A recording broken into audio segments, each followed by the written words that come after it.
Okay, just got enough light this morning, I think. Good morning, everybody. Some familiar faces in the, just having a look at the chat, some familiar faces, or names in the chat. And hope you're all well and started off with a happy and prosperous 2026 as we gallop into the year of the horse. And we have been away for a while on retreat and traveling, and just noticing getting up for the live stream this morning how different the light is. First day of autumn here in the southern hemisphere, and so much darker even at, well, it was 5 o'clock, 5:30. Before we went away, I think the sun was getting up, well, the first dawn anyway was at least 5:30. So all these changes to remind ourselves of in terms of the Dharma teachings, the truth, how things are constantly changing. Obviously subtly every day, but then when you go away for a period of time, you really notice the changes.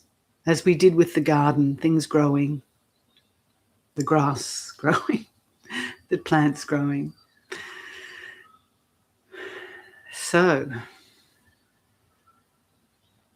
here we are in 2026. This is not our first live stream, because I think Jatindriya did one early January, but certainly it feels like the first for this year.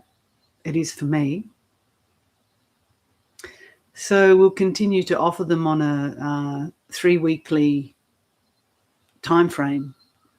Those of you who haven't been before and are wondering how that schedule works, you can find it all under the live stream tab.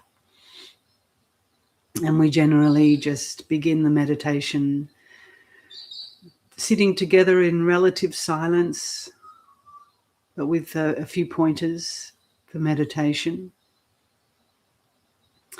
And then after the end of that, about 20-30 minutes of sitting, there's an opportunity to ask questions about your meditation practice, really. Other things, perhaps you can keep them for other contexts. So just, recognizing the limitations of talking to people through a screen and your capacity to be able to write a question. So we need to keep it relatively simple. Okay, so I think the notification has gone out, and I'm assuming everyone is hearing me and seeing me. Okay, otherwise I think I would have seen something in the chat. So I invite you all to get yourself comfortable wherever you may be, whether it's morning, noon, afternoon, or late evening for some of you in the northern hemisphere. And it's good to reflect too that doing a meditation first thing in the morning, like it is for us here, is a beautiful way to start the day, and to make that intention to be mindful for the rest of the day. And if it's the end of the day for you, the late afternoon or evening, how important meditation is just to collect the mind and to be able to let go of everything you perhaps have accumulated throughout the day, so that you can, enter into sleep in a much more peaceful, spacious way.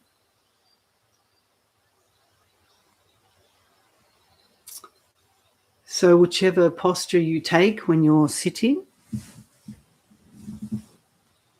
please adjust that and make sure your spine is upright and relaxed. And whether you keep your eyes open or softly gazing, just do whatever practice you're comfortable with, what works for you.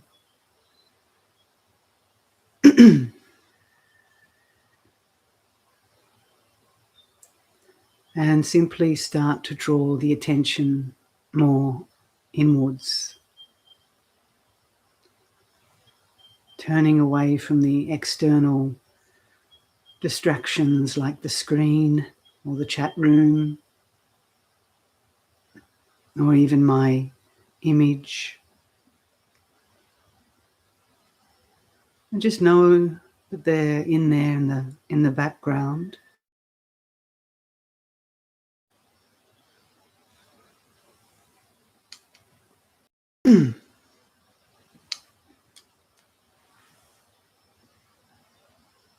I just got a notification that we went offline for a minute, but it seems to be okay.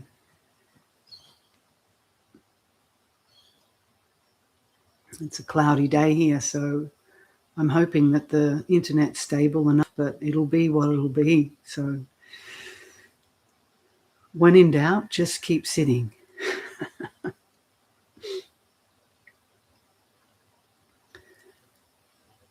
So if you're closing your eyes, you can turn away from any visual stimulation. Perhaps becoming more aware of external sounds.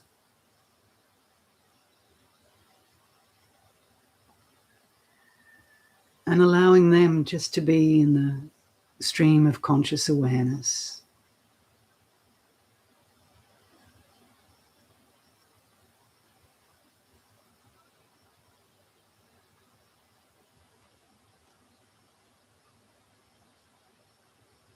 Becoming more attuned, more sensitive to your own sensate experiences.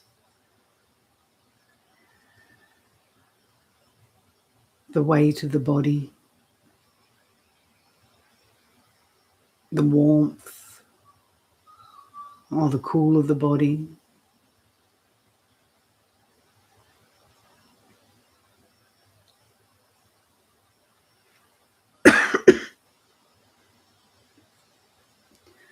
The flow of your own breathing.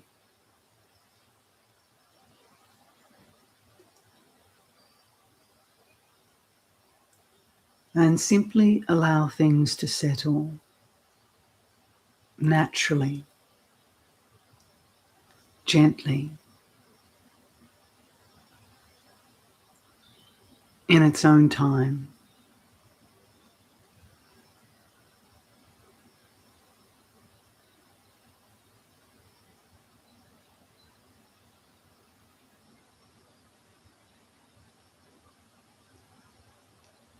We're not forcing ourselves to relax or forcing ourselves to concentrate or meditate.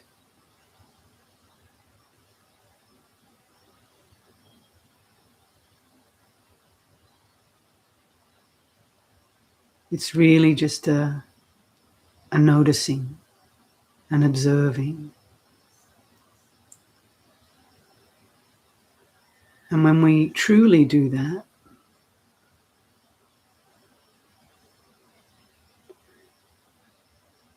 we notice how relaxing it is in and of itself.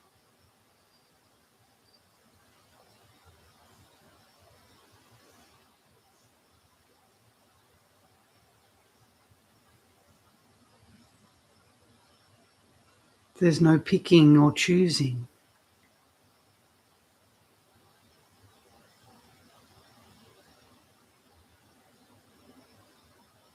No liking or disliking.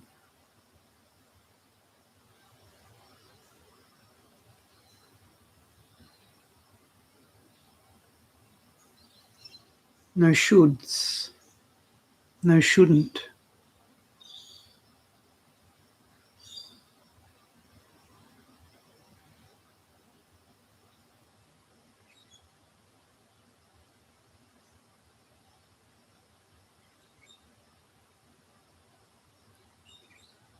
Just allow everything, and I mean everything, to come, and notice how it naturally passes away.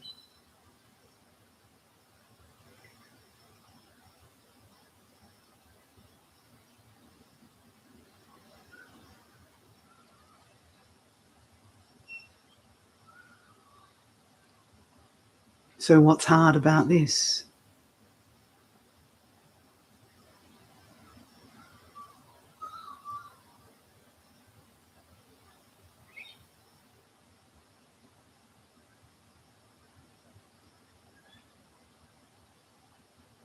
The difficulty comes when we identify with something that arises. A thought, a feeling,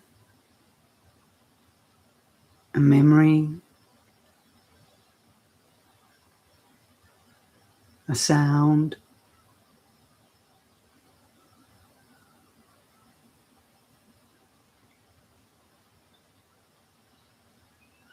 And we grab hold of it.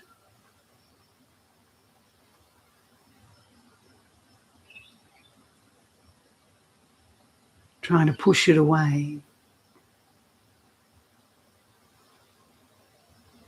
or trying to hold on to it to make it stay.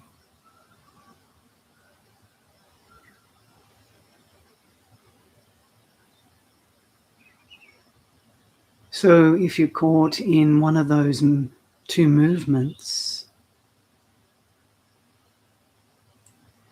you'll notice the stress.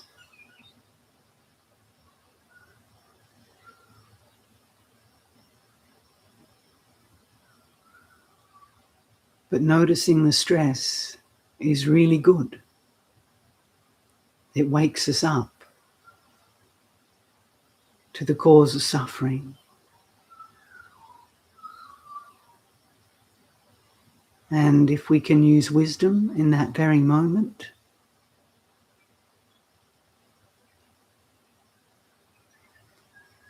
we let it go.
The only steady reality,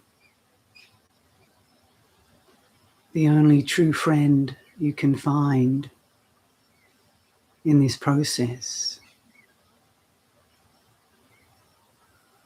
is your own knowing nature, this one who knows, which is not caught up, entangled in the comings and the goings.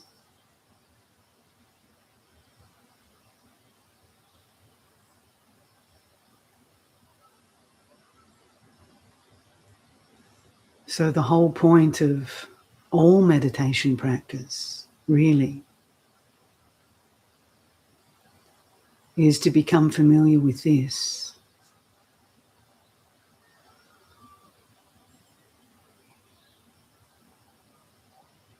To learn to recognize, firstly, this knowing nature, which is your own fundamental, natural nature.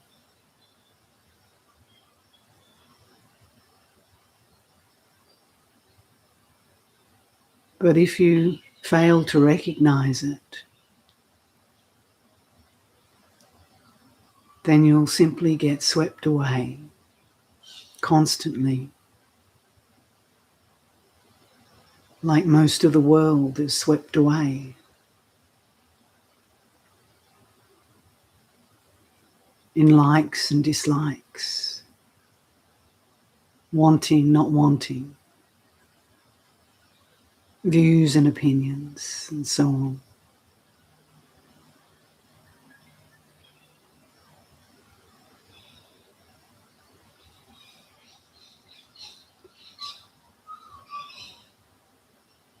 But once you recognize it,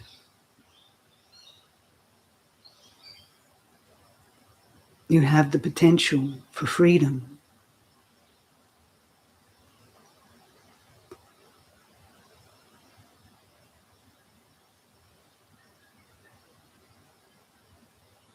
So the first question to ask yourself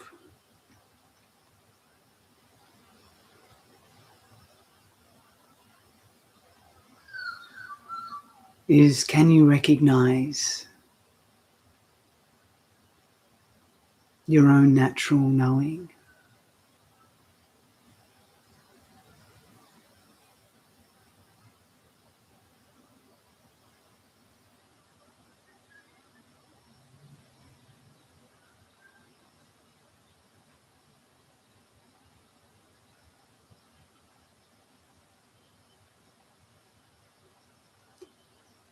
That which sees, not with the physical eyes, but sees and deeply understands.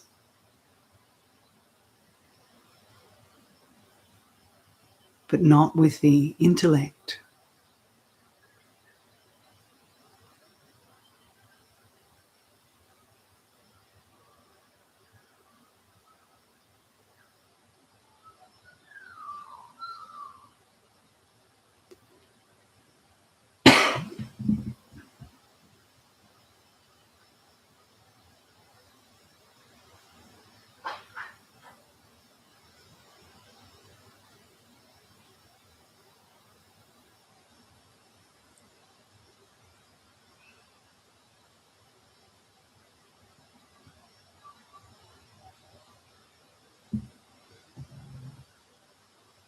So once we recognize this natural state of knowing,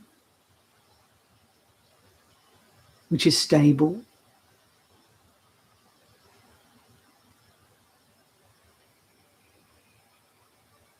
essentially non-judgmental,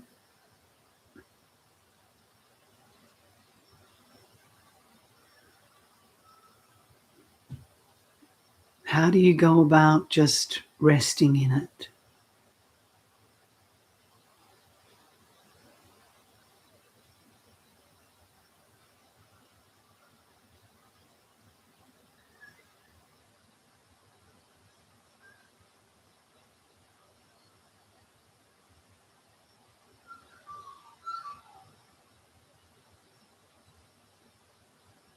It's simply just a gentle turning the attention to it.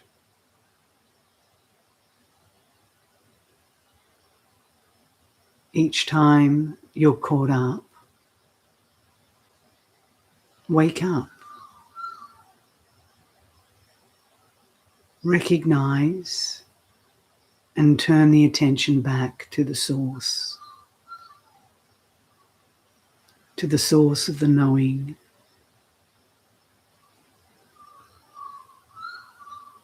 and relax.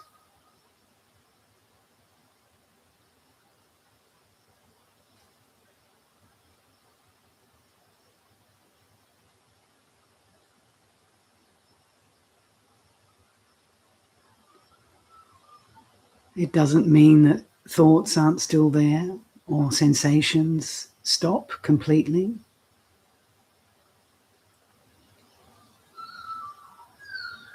But they become less distinct, more in the background.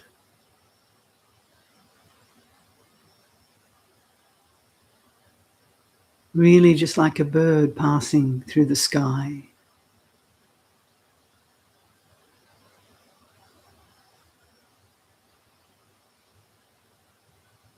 And your job is not to try and catch the bird and hold on to it. Just let it pass through the sky.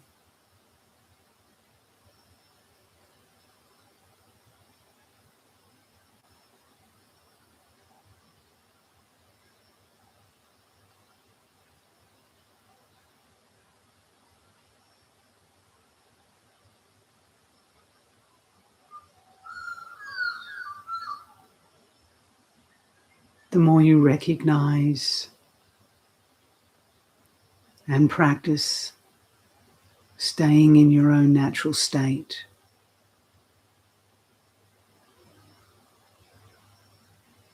the stronger it will become, the more stable you will feel.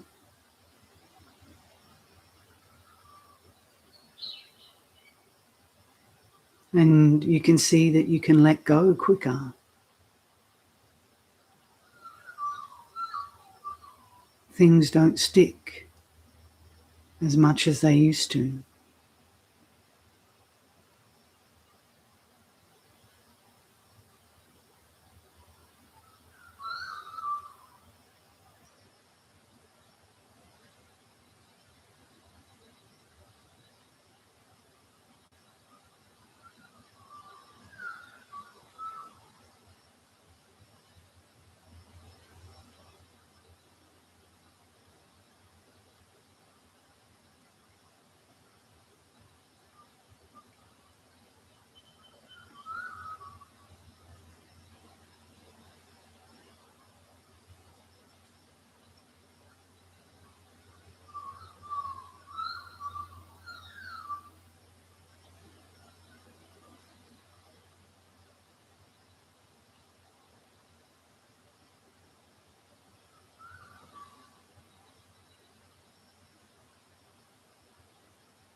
And this is all the practice is, really.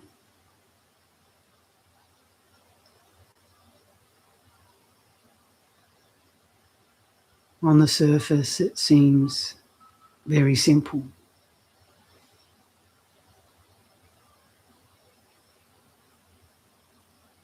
And essentially it is.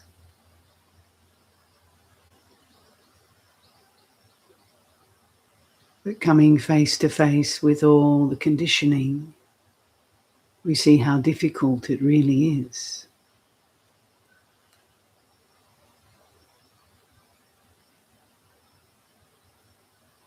So we need a lot of patience,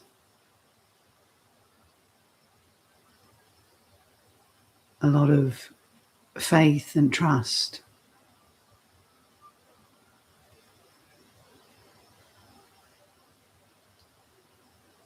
Because even though it is simple,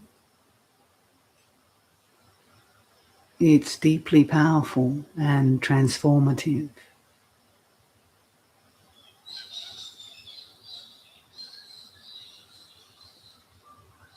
turning the whole notion of who and what we think we are on its head.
So once you learn to recognize and stabilize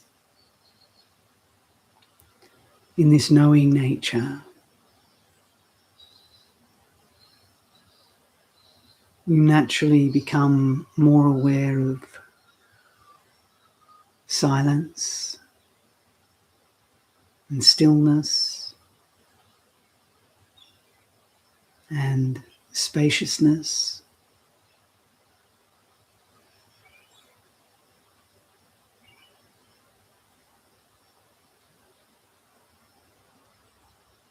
And you learn to appreciate those qualities more.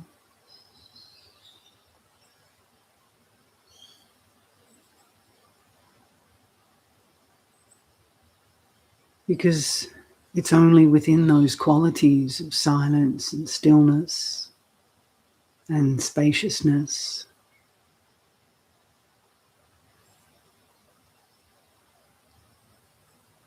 that reality will start to reveal itself to you.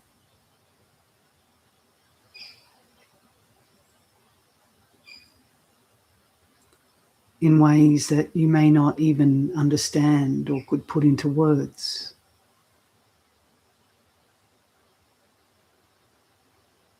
And really, you don't need to.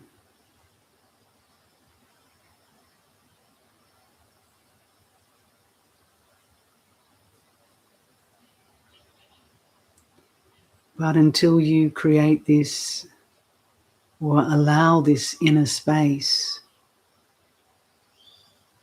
to develop,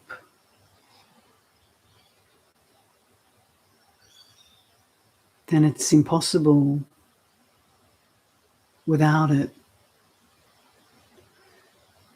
to understand the nature of reality.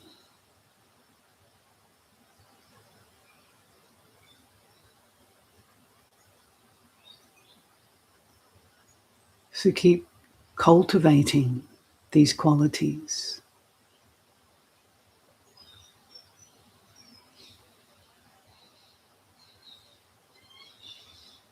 By letting go.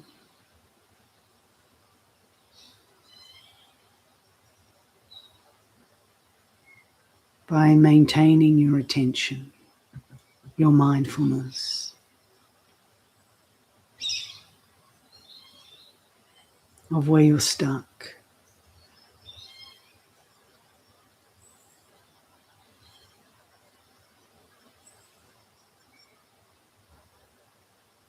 And become unstuck.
So we'll bring this formal meditation to a close, and even though we're not maintaining a formal sitting posture, you need to move and stretch. The principles are still the same of noticing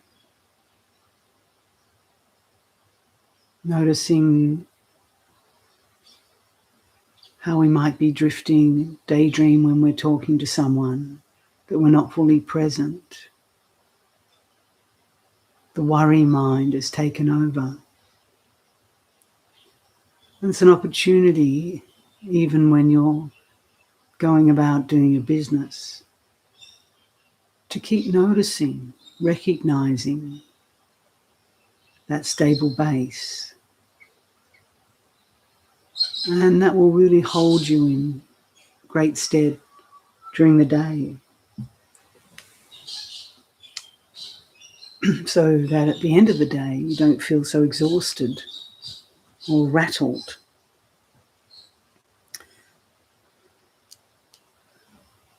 So if people have some questions about the meditation,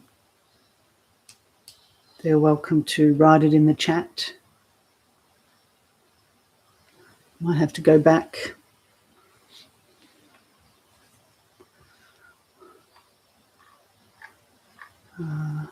Okay.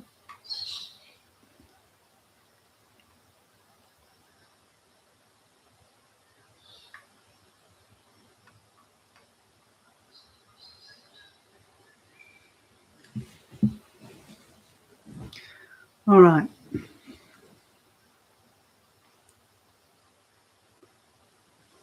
So someone's asked, where are we up to?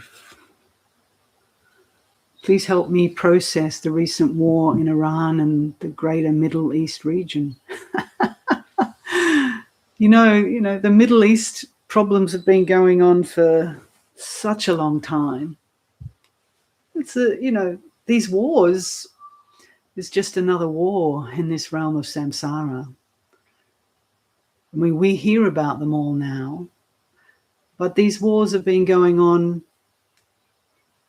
since we're in the caves, fighting with each other, killing each other, territorial. I mean, just look at the animals too. Dogs and their territory, and they're fighting each other. Even the birds, they don't have such an impact on a global scale. But it's this notion of me and mine, who I am, what country belongs to me, what land or oil belongs to me, what nationality or religion is better and belongs to me. Or in the family, what toy belongs to me. It starts when we're this big. I'm not going to share my toys with others, they're mine. And I'll fight the little guy, make sure and bully him. So, it's just that on a large scale. And of course, we feel frightened, because when the little bullies turn into big bullies and have control over weapons and countries and everything else, we can start to feel, oh, this is really going to impact me and my way of life and my peace and sanity. So it becomes very personalized. Or if it's not affecting us, we're seeing how it's affecting others, and that causes a lot of grief too. So that's all very understandable. But we have to put it in perspective that wars, as long as there's samsara, and as long as there is ignorant people who don't know and understand their true nature, or the fact that we're interconnected, and that whatever I do to others, I'm doing to myself, I'm harming myself, then these things will go on. And that is the nature of samsara. It's an opportunity to wake up that this is the nature of samsara, and to step out of it, so that we're not caught up in our internal wars. Because when we're talking about war, we're talking about hatred, we're talking about fear, We're talking about anxiety, greed. So all those things we have within ourselves, our own inner war. So, we often think the war's out there, but it's not. The war's in here. And if you see an image of bombing Iran or whatever, then it's happening in here. All the reactions to it are happening in here. We don't know what's going on in there. We can read about it. But the immediate experience of that war in Iran is happening here. I don't want it. Shouldn't be like this. He's that. That country's this. What's going to happen to me and my children? So the wars is go. So we have to find peace within with all of that. It's not saying that shouldn't happen. It's natural that we feel that, particularly if we live in those countries. But there's a few things to recognize is that we, at one level, apart from signing a few petitions or being involved in anti-war protests, very few of us have the power to stop it externally. So there's that element of needing to accept that this is the way the world is. There's another war. America's bombing again, It's been going on ad infinitum. The Middle East regions are at it again. And it's not to say, just give up, it's hopeless. But it is about saying, accepting it. This is the nature of samsara, and this Middle East one is really complicated. Will it ever cease? Who knows? Maybe in a few 100,000 years, they'll get it together. So it's acceptance is the first thing. And then from the acceptance, we have to, it doesn't mean you don't do anything in the world, but there's only so much we can do. But the greater power lies with how's it impacting me? What am I saying to myself about what I read in the newspaper, what I saw on the screen? Because it's this external stimulus that comes in through the ears, the eyes, or through a memory. And then the war starts. Oh, I'm frightened. This is terrible. What's happening? God, I'm over it. It drives some people to suicide. It drives some people to drink. It drives some people to violence. So, is the war really out there? It's not. It's how we pick up this information and interpret it and what we do with it. And it can be skillful. We work with it as part of our practice. We make peace, and we just hold peace in our hearts. For the ignorant people of the world, these people have so much power, are creating so much unskillful karma for themselves, for future lives, and they have no idea what they're doing. So, we can have compassion because they're ignorant. But we don't have to get lost in the war in ourselves. So it requires a lot of wisdom. And this is why, you're here, I assume. And this is why the wisdom teachings are being offered on my channel, and why the masters have constantly tried to teach us. We don't learn too quickly. And some people aren't interested, as you can see. But you have to keep going. Otherwise, we're just caught up believing that what we see in this world is real. And meditation is to help us recognize that there's a deeper reality which we don't see. And if we want to understand that, we have to keep learning, keep practicing until we understand that these things are just appearances, arising and ceasing in this great ocean of samsara. I could say more about that, but, I won't. But there's plenty of teachings on my channel that can help you get a bigger picture about, things like wars. But, wars are just the three roots of greed, hatred, and delusion on a larger scale. So encourage you and everyone, just deal with the roots within yourself, because we have them all. And until we're fully awakened and freed, we'll always be dealing with them, you know. And the big one is the delusion, believing that this is who and what I am.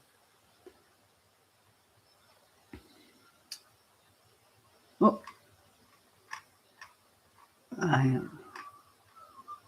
it doesn't like me when I pick up the mouse. If I just ask people just to write questions rather than comments, and even though I appreciate your remarks of appreciation, it just makes it hard for me to find the question.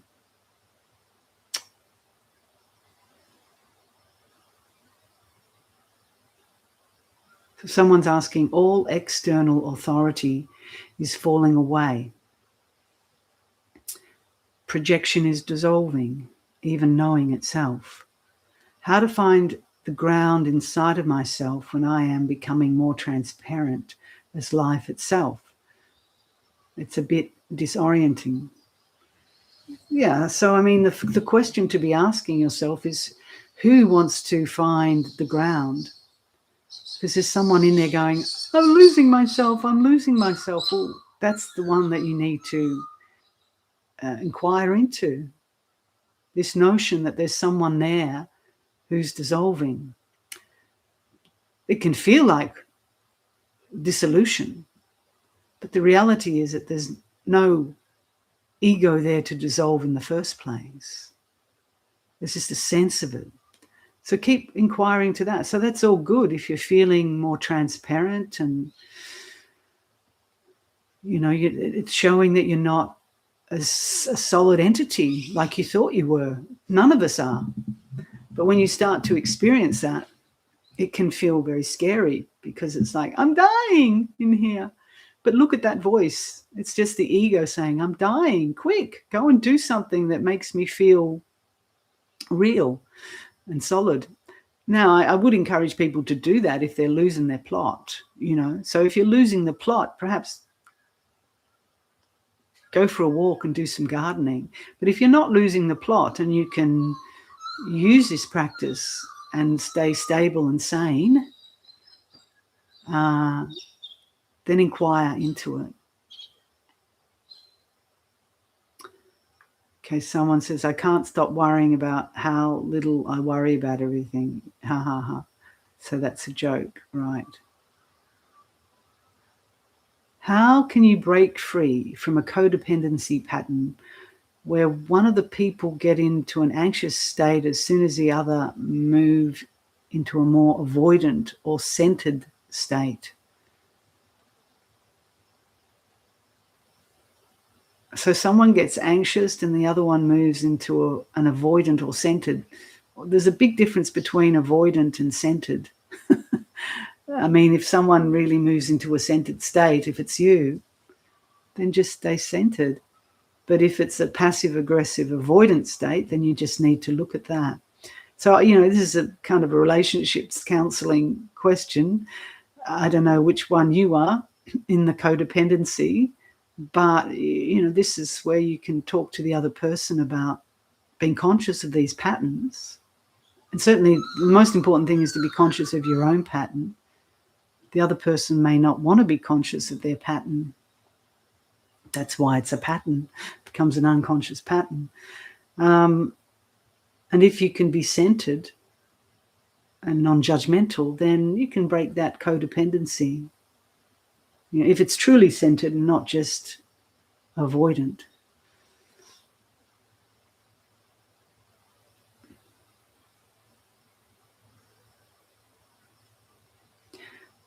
Hi, if all this what people call me, emotions, feelings, thoughts, wants, desires, knowledge, even the body, even life, are just things that come and go, there is nothing to seek.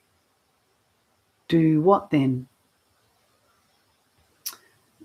Well, that's what you're doing. You're recognizing that all these things that you just mentioned are not truly who and what you are. They are impermanent, they're coming and going, so they can't be something that is essentially who and what you are, and you have no control over them. So this is the practice, to see that and discover, what lies beyond that, if anything. I'm not going to preempt it. I'm not even going to call it something lying beyond it, but it's recognizing where the suffering is in your life, because it's likely that at times you're identifying with your emotions and your feelings and your thoughts. You're caught up in them and you're suffering. So this is the first noble truth, is to understand suffering and to understand the cause of suffering and to find a way to come out of suffering. This is what the Buddha taught. So there's plenty of work to do. You don't have to start out thinking that there's some particular metaphysical something to find or seek. But if you just work with understanding suffering, recognizing suffering and coming out of suffering, that is the path. Because the path out of suffering will reveal the truth.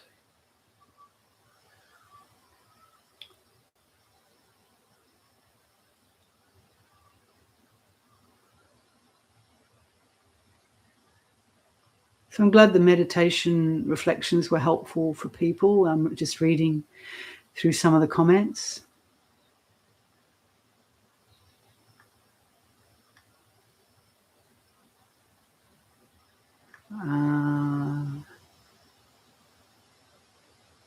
I turned the news off a month ago and my world is a more joyful place. Yeah, I'd recommend it. I mean, how much do we have to really know? It's how the media keeps itself alive and engaged and getting advertisers, isn't it? What happens if you turn it off?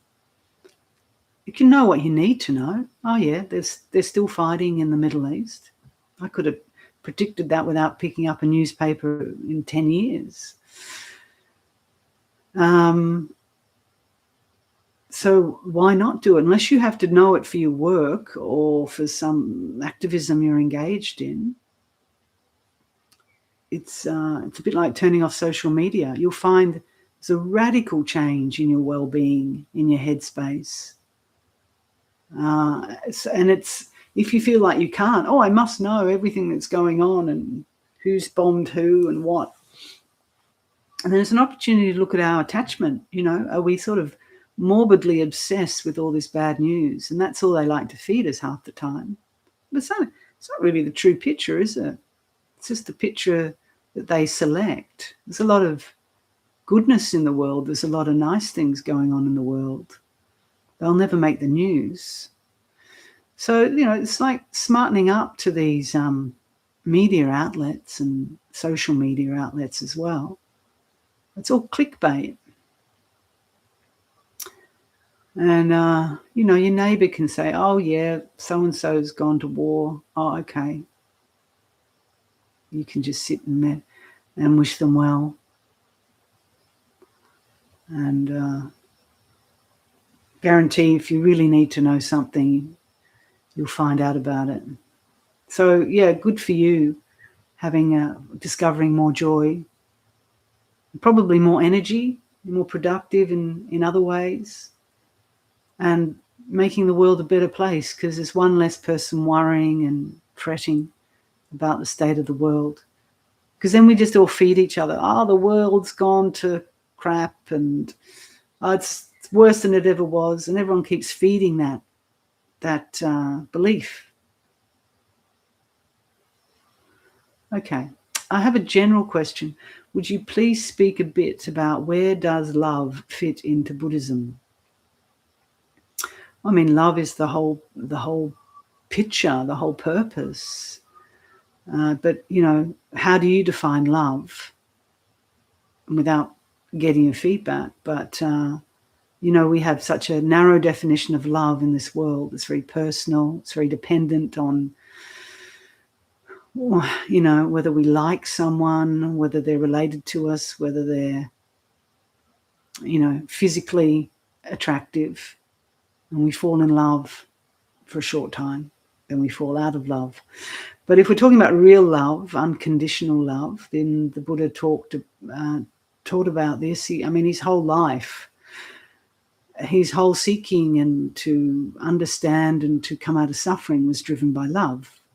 You know, unconditional love for the well-being of all beings, not just human beings, not just his family, not just his mates who he thought were great. He gave up his whole kingdom and his whole life to discover the truth. And obviously that's driven by a deep unconditional love. And then letting go completely of this self-view, this ego sense, can only come when there's deep love and trust. You know, it's the same as Jesus on the cross, as an image of, you know, him dying and giving up, dying to himself, his deluded ego belief, so that he could help others. It's the same thing. And then, you know, the Buddha taught metta, loving kindness, as a practice that we can cultivate. But we're doing it naturally just by being willing to sit and turn towards the truth and to let go of our attachments. This is love. You know, it's recognizing that it's less of me and what I want, and coming into a place of surrender and renunciation is a form of love, unconditional love. So there's a lot I could say about it, but that gives you a sense, and I'd encourage you to investigate it for yourself, and how you're living your life in terms of what love means to you, whether it's just a personal love that you have for a few people, or whether you can feel it for those who aren't so nice. That's the challenge, isn't it? So the question below says, when in the knowing state, the knowing doesn't think, or the awareness doesn't think, it just acts. Yeah, I would say at the deepest level, it doesn't even act. You know, there's no, it depends how you're defining act, but yeah, it's a kind of an immovable, imperturbable knowing. I guess you could say the action is in its own beingness, but it's not will, it's not willing things. And anything that does come from it as an action is always spontaneous. It arises out of that, but it's not preempted or premeditated. It's very spontaneous.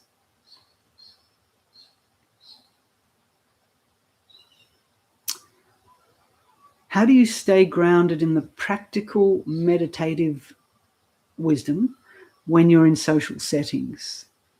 I can never seem to keep myself aware of how my subconscious distracts me from my focus, suffering between us.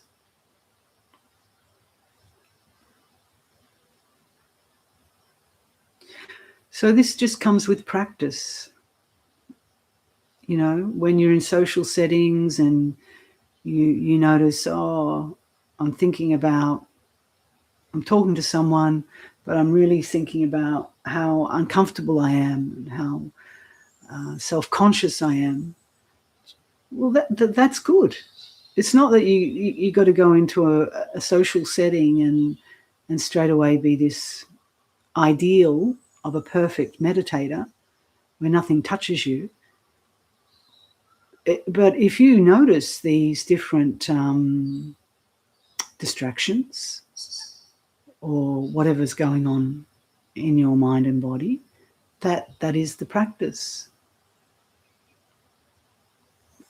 And you stay grounded with that. It's not that you've got to get rid of that and then be grounded, and then only groundedness comes.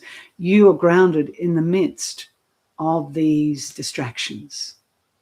Sounds contradictory, sounds paradoxical, but it's a bit like that meditation. Hopefully, you were sitting, just watching. The thoughts were still there, but they weren't moving you. Right? So you've got two things going on. And over time, over a long period of time, eventually, they get less and less until there's nothing really, it's just a blip. Nothing's really coming up anymore. But for now, there's these distractions, desires, fears, worries. You just welcome them as your teacher and say, well, this is going to teach me what I need to look at. Okay, I'm still dealing with this anxiety is coming up, but is it me? Is it who and what I am? So that can be a question. It's not who and what I am. And there's something within me that can simply know it. So it's that knowing nature that keeps you grounded. But it's good fodder. Don't think that those things coming up in social settings is something wrong. It's not. It's your teacher and teaching.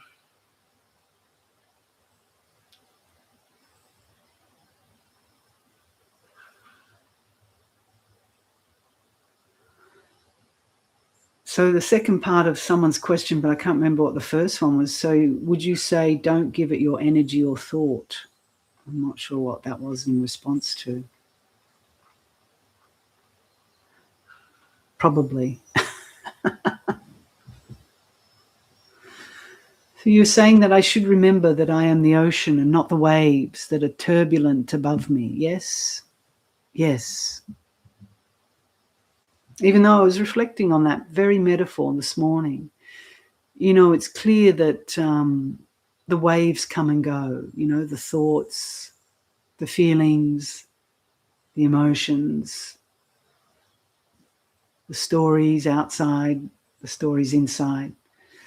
And they all arise and cease within the ocean. So the waves aren't separate from the ocean, right? They come out of it and they dissolve back into it. But then I was reflecting this morning, but what is the ocean? Can you find the ocean? Or if you like the metaphor of the sky, things arising in the sky. You can't really find the ocean. You can't say which bit is the ocean. So it's nice, isn't it? It's like the ocean and the sky is both everything and yet nothing. Nothing you can pin down. It contains it all.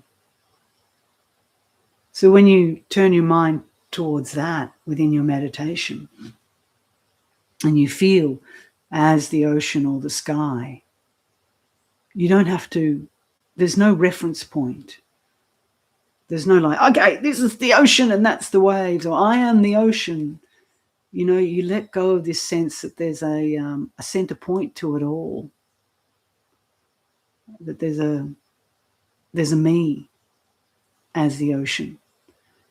There's just that everything is the ocean. It's just the ocean being the ocean, knowing itself as the ocean, and yet you can't find the ocean. You can't find the sky.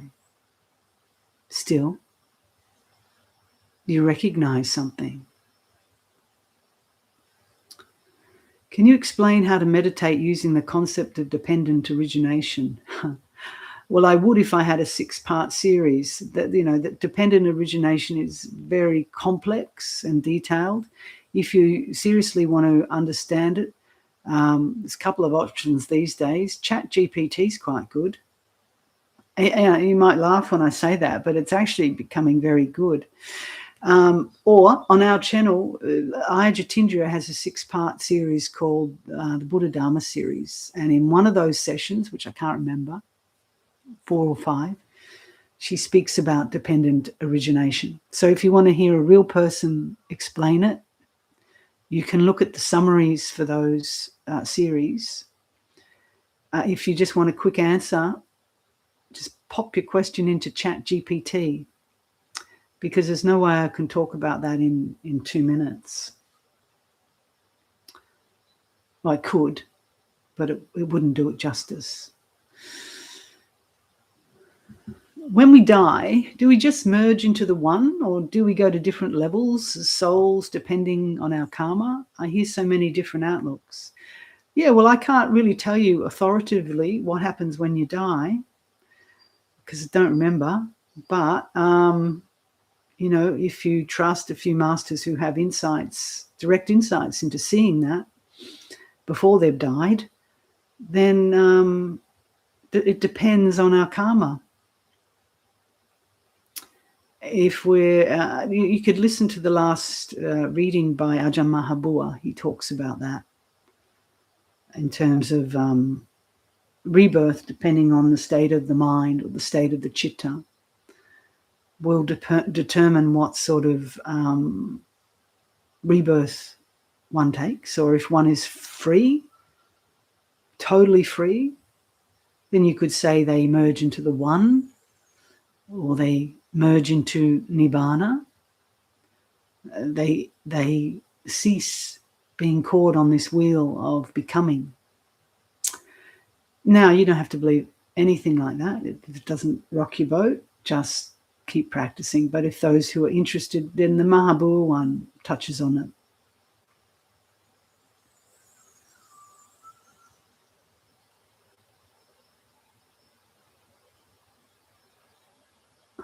Okay.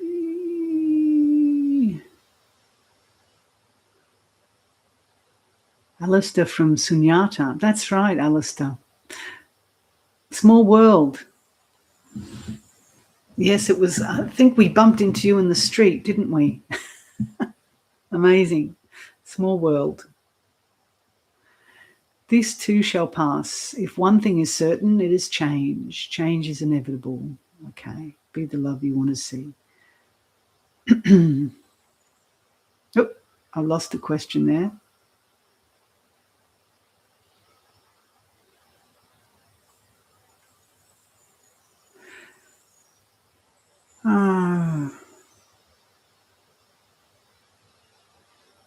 Hang on, I've just got to go back. This thing really jumps. I think I found myself, have I? No.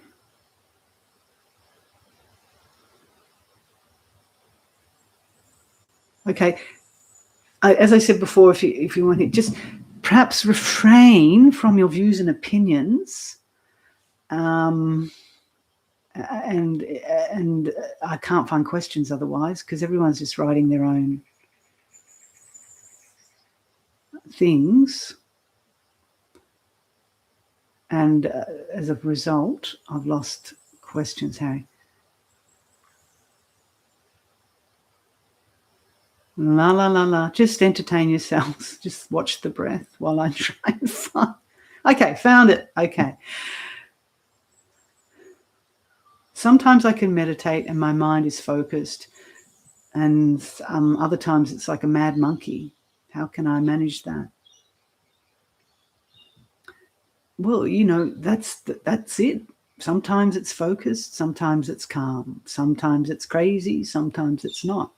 This is the teaching.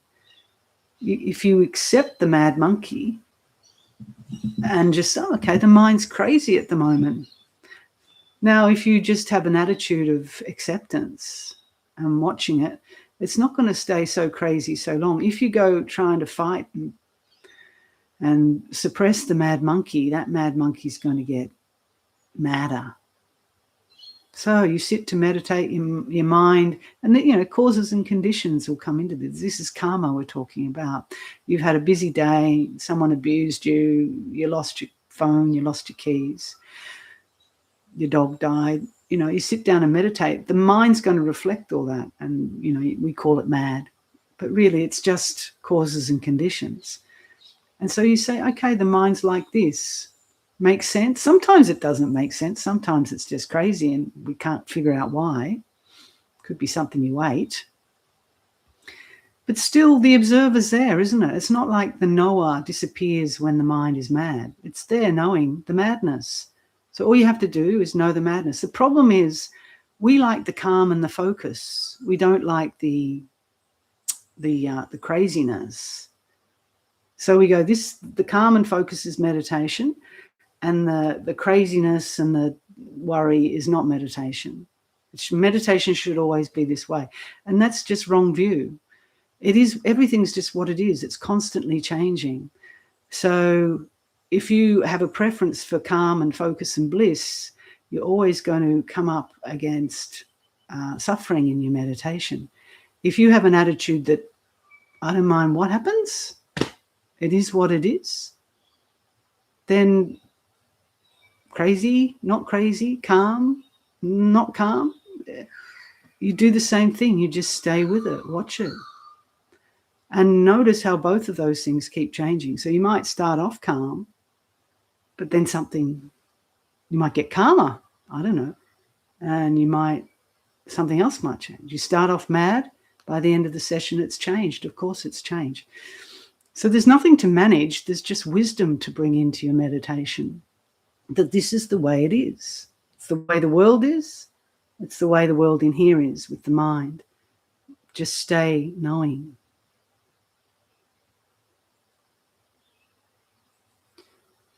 Can practicing darts be a kind of meditation, sort of? Sure, I mean, it requires a lot of concentration, doesn't it? Yeah, you're not thinking when you're trying to hit the bullseye. Yeah, it can be a sort of a meditation. But if you bring gambling into it and alcohol, which I think some darts competitions have, anyway. Yeah, anything that requires one-pointedness is a sort of a concentration practice.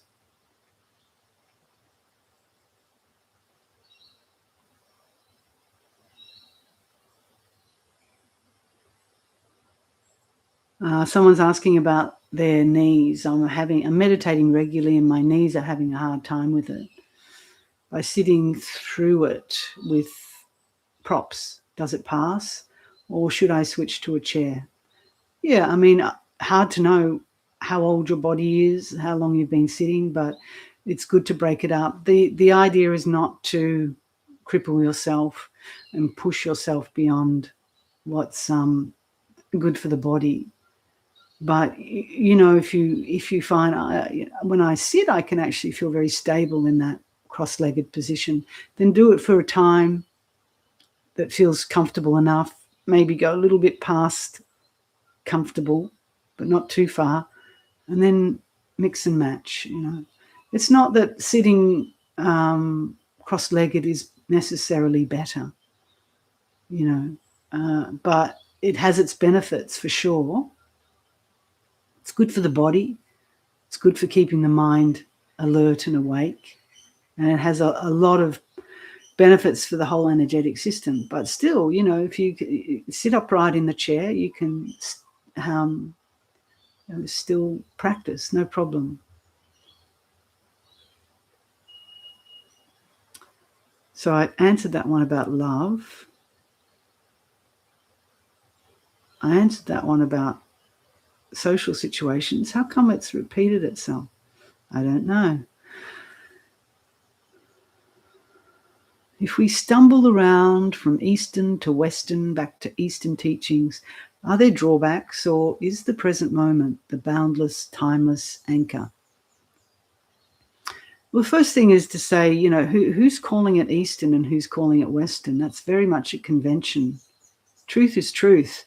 Just because it comes from India, we call it Eastern wisdom. And then something comes from some Greek philosopher, we call it Western. But you can see how deluding that really is. It's just labels. They're talking the truth. They're talking the truth. Of course, they're talking within different contexts and time periods and languages, but, you know, I think you're onto it when you say the present moment is the boundless, timeless anchor. Well, the truth is the truth. And if it doesn't resonate for you, though, if some of these Eastern concepts are a bit alien, then choose what works for you. It's not that you have to, even though it's offered on my channel. You don't have to listen to everything.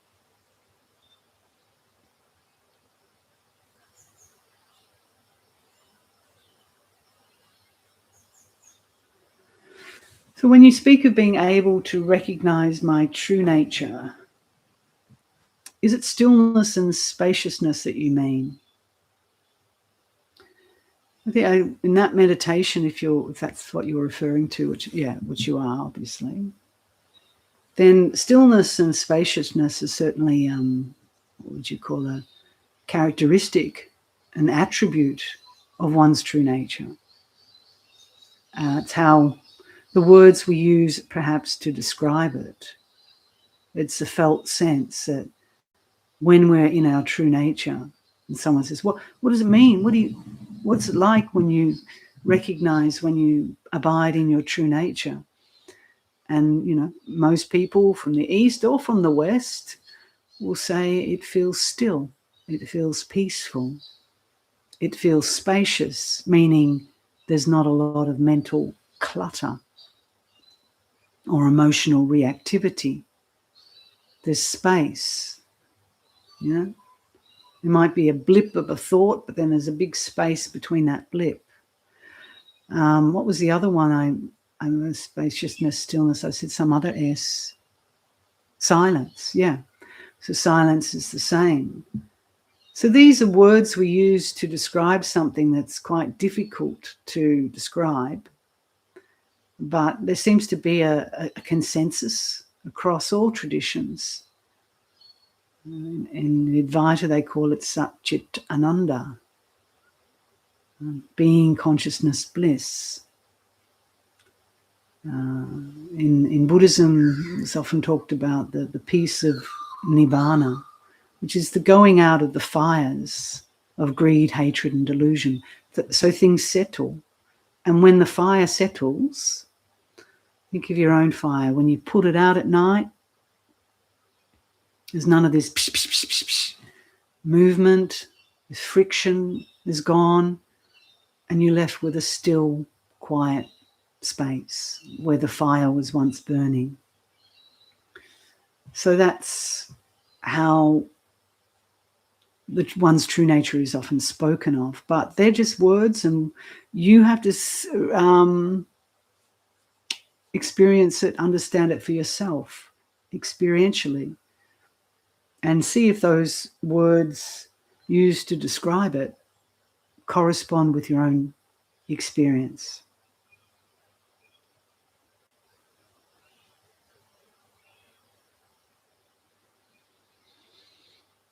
All we can and should do is purify ourselves.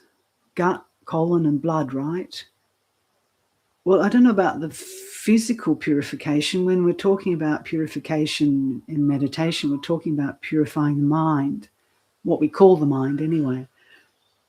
I'm not sure that the colon necessarily gets a cleanse.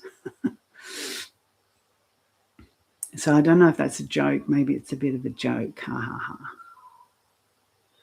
Can compassion exist without the appearance of separation? Well, compassion, true compassion, arises when there's a recognition that there is no separation. And I guess it is in response to seeing people suffering due to the delusion or belief of separation. But I think I know what you mean, yeah.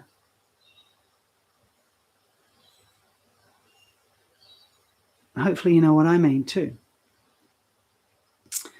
When I meditate, there is open stillness.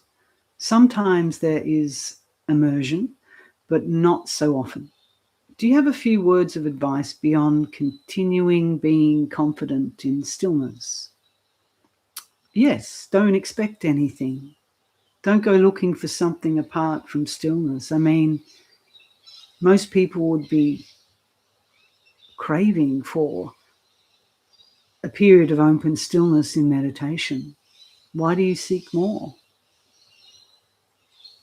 But, if there truly is confidence in stillness, you'll notice that even that changes. That will change, that will deepen, that might go away, and stillness might be replaced by fragmentation. So beware, be ready. And don't get stuck in your stillness as that, well, it sounds like you're enjoying it, but now you're looking for something more. You want more immersion. So look at the desire. Even in meditation, we bring these same patterns of wanting something more for me. Oh, I've got stillness, but now I really want immersion. I had it 3 months ago, but I haven't got it again. Gosh, I wish I could have that. See, it's always me that wants something. So you've got to look at that. Not just you. We've all got to look at that. Like, even in meditation, there's still this kind of doer, wanter, someone who wants to get an experience in meditation. It's all about me, and my experience. So meditation, true meditation, is about renouncing the self, which means renouncing experiences. It's got to be this way. I want bliss. I want peace. I, me. That has to be looked at. And if there's stillness, enjoy the stillness. But look at the one who wants either more stillness or more deeper immersion, because that's the problem.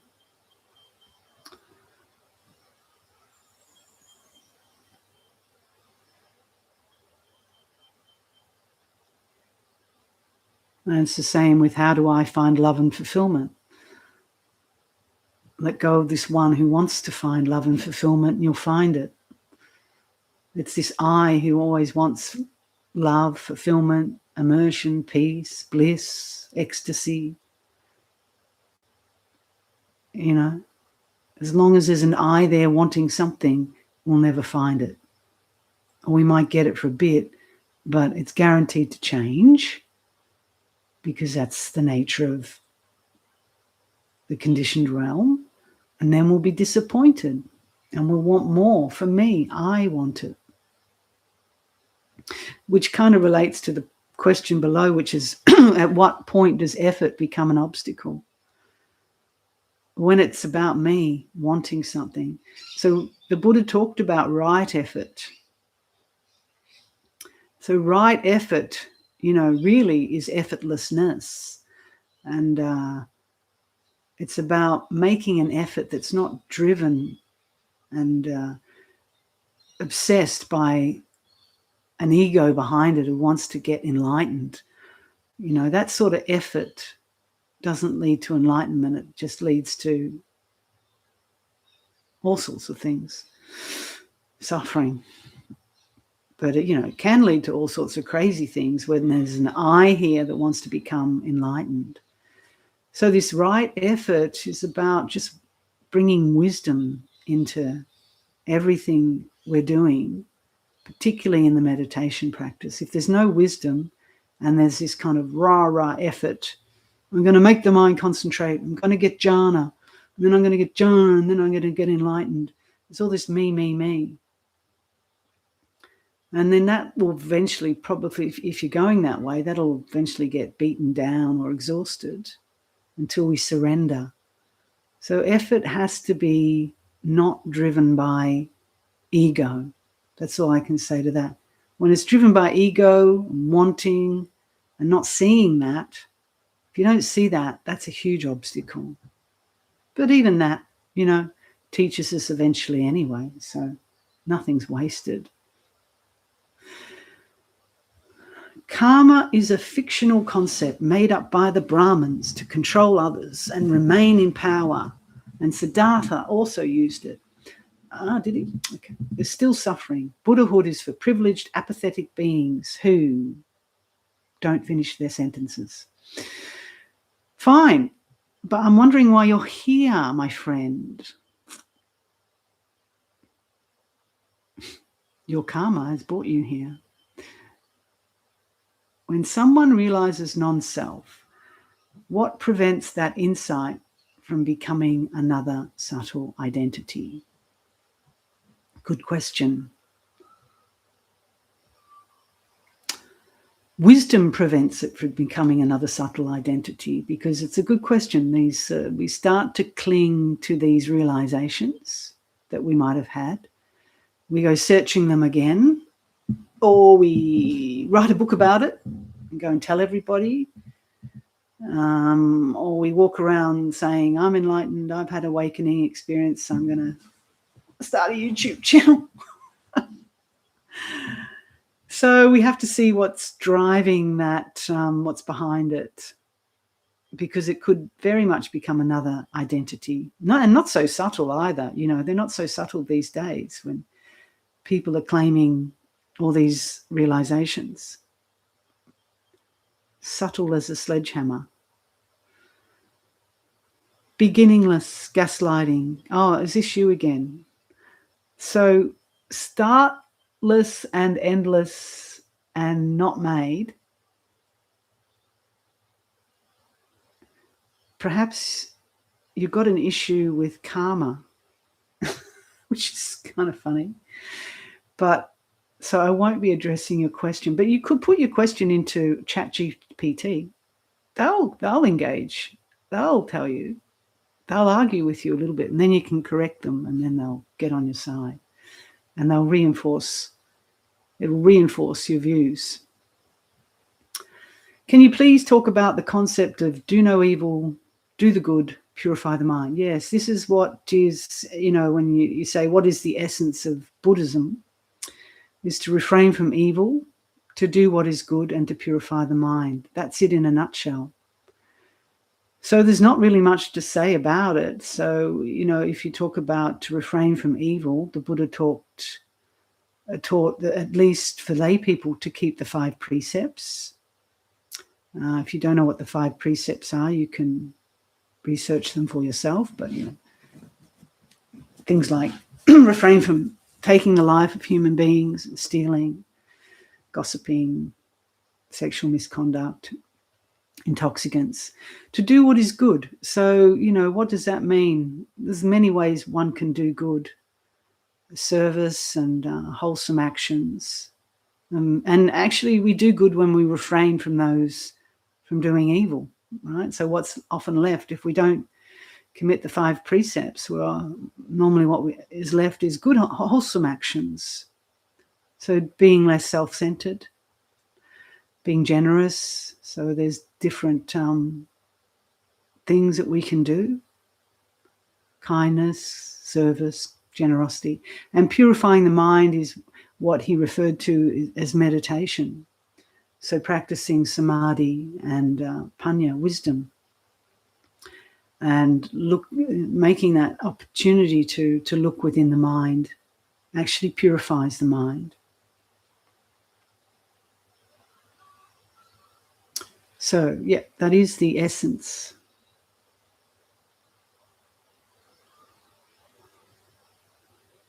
Something about how do you distinguish, I've just got a few more questions, by the way, getting to the end. How do you distinguish genuine awakening from psychological disassociation? Well, you'd have to look at the behaviors of people. I mean, it's a big question. And it's not really one I can answer in this forum, but I touched on it before because, you know, we can have genuine awakening experiences, but then we attach to them and then we become psychologically disassociated because we interpret them in different ways and they become the identity. So, yeah, I wouldn't want to necessarily comment on that question with, you know, it's a big question and who are we talking about? What are we talking about? Just, you know, I'll just be talking off my head.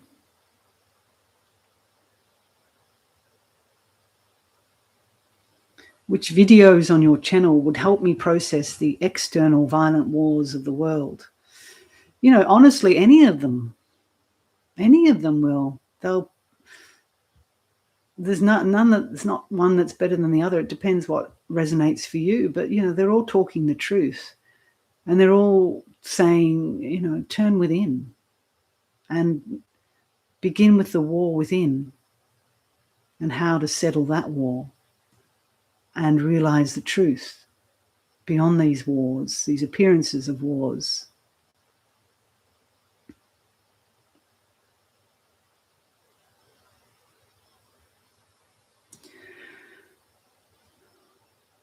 Okay, just a couple more questions. After having realized continuously empty transience of being, anicca, I am still pulled back into my emotions, physically manifesting trauma, derived stress. How to integrate love and truth always. Well, this pull back into it, into the trauma stress, this is part of the integration, isn't it? It's not like you have an experience of emptiness and then suddenly everything's finished. It can for some people, but for most people, a glimpse of reality means we still have to deal with other stuff that's karmically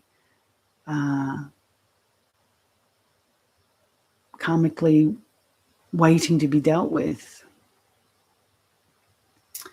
So things will come up.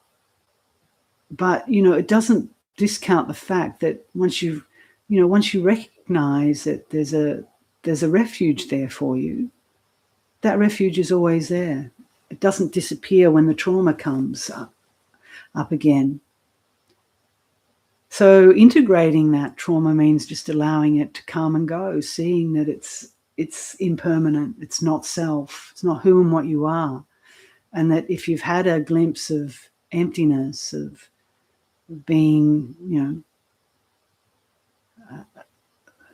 free, just remember to come back to that in the midst of things arising and ceasing.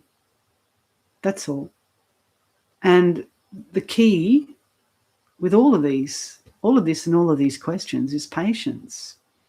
Because we want immediate results, don't we? We want enlightenment now, delivered by Uber Eats, Uber enlightenments. Bring it to me now. Not going to happen. And the less patient we are, the less likely, the longer it'll take. So we just have to be prepared to face into the stuff that we don't like, doesn't feel comfortable. It's about building resilience and patience, and wisdom will come through coming up against these things. And we see, this is suffering, this is where I'm holding on. And the more I hold on to this identity as me and mine, the more I'll suffer. So when we keep developing the wisdom itself will let go of the suffering, and we'll have less and less suffering.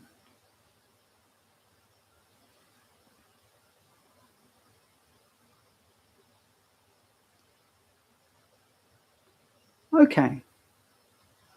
So I'm going to leave it here for today. It's 8:30, and nice to see you all again. And may you continue to practice just resting in your own true nature.